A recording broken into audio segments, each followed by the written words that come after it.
Nega siz eringizga qiziq bo'lmay qolganingizda 3 ta achchiqli sababi. Birinchisi, siz mag'lub bo'lgan o'ljasiz. Erkak kishi tabiatan ovchi. U sizga yetishdimi? Demak, siz u uchun qiziqarli maqsad emassiz.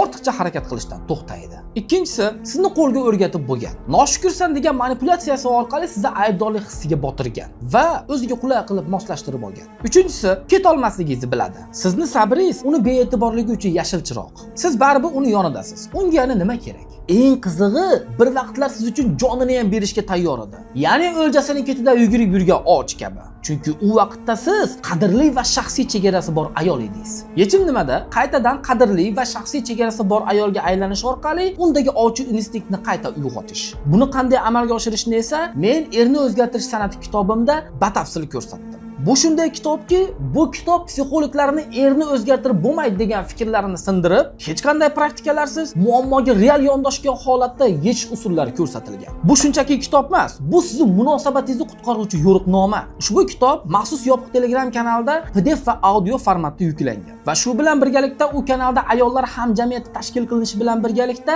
har oyda 2-3 marta shaxsan o'zim ana shu kitob bo'yicha jonli savol-javob razborlarini ham o'tkazaman. Mana shu imkoniyatlarning barchasi 250 ming so'm. Kitobni qog'ozli varianti yo'q. Kitobning mundarajasi bilan tanishmoqchi bo'lsangiz, Aktualiyadagi kitoblarim degan bo'limiga o'ting. Xarid qilish uchun esa kommentga emas, direct timga kitob deb yozing.